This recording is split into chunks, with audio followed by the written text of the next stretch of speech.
The book of Numbers. This fourth book of the Bible carries forward the story of Israel after their exodus from slavery in Egypt. God had brought them to Mount Sinai, and he entered into a covenant with them there. And despite Israel's rebellion, God had graciously provided a way for Israel to live near his holy presence in the tabernacle.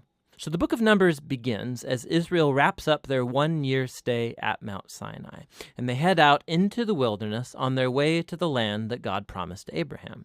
Now, the book's storyline is designed according to the stages of their journey. So the first section begins at Mount Sinai, but then they set out and travel to the wilderness of Paran. And then from there, they travel to the plains of Moab, which is right across from the Promised Land.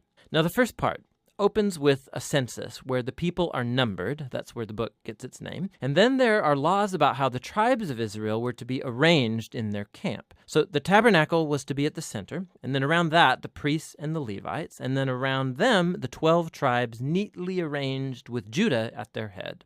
Now, this was all an elaborate symbol about how God's holy presence was at the center of their existence as a people. This is all followed by a whole series of laws that develop the purity laws from the book of Leviticus. If God's presence was going to be in their midst, every effort should be made to make the camp pure, a place that welcomes God's holiness. In chapter 10, the cloud of God's presence lifts from the tabernacle and guides Israel away from Sinai out into the wilderness, and immediately things go terribly wrong. So in chapter 11, the people start complaining about their hunger and thirst and how they want to go back to Egypt. And then in chapter 12, Moses' own brother and sister begin opposing and bad-mouthing him in front of all of the people. This trip is not off to a good start.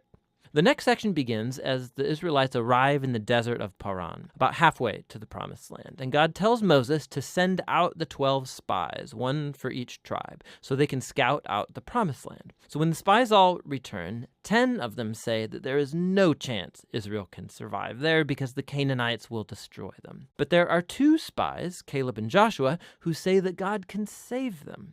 But the 10 whip up the people into a fearful rage, and they start planning a mutiny. They're going to appoint a new leader and head back to Egypt. So God is understandably angry, and Moses intercedes on the people's behalf. He calls God to be faithful to his promises to Abraham. And so God does, but not at the expense of his justice. He gives these Israelites what they want, to not enter the land. And God sentences this generation to wander in the wilderness for 40 years until they die. Only their children will get to enter the Promised Land.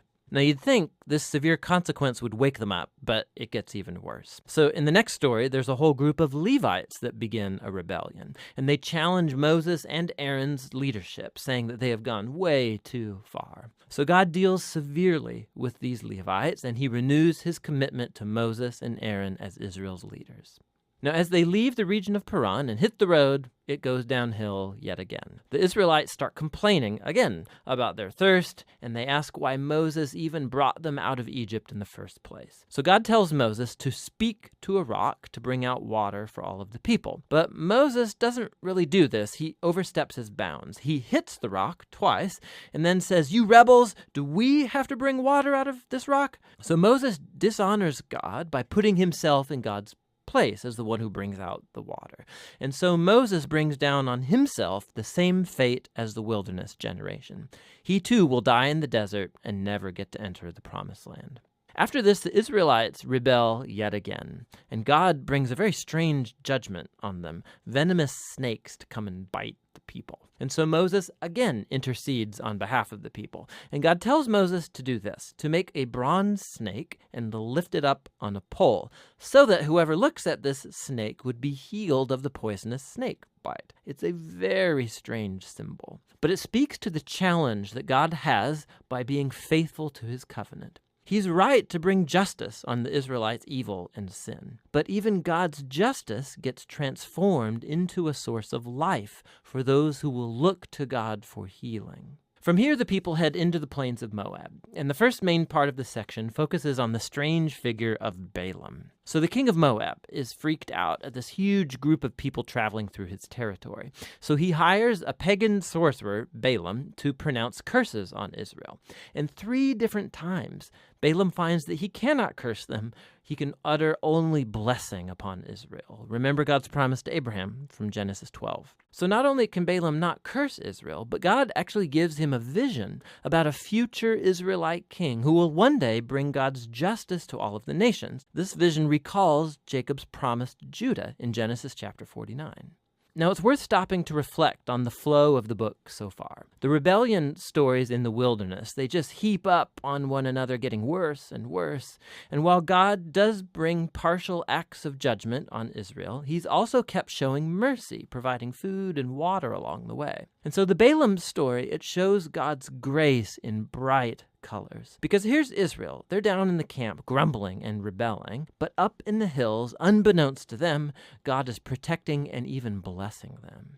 And it's this contrast between Israel's rebellion and God's faithfulness in the wilderness. That's what made these stories so important for later generations of Israel. So the wilderness stories are retold time and again by later biblical prophets and poets, and even by the apostles in the New Testament. And these stories always serve as a warning that while God will remain faithful to his covenant promises, he will also allow his people to walk away in rebellion and face the consequences. After this, the rest of the book focuses on the children of the wilderness generation, and they begin preparing to inherit the promised land. They take another census of the new generation, then they go on and win a number of battles with the people groups around them, and then a few tribes even begin to settle in the promised land. So the book ends with the new generation poised to enter into the land, and Moses is about to deliver his final words of wisdom and warning. But for now, that's what the book of Numbers is all about.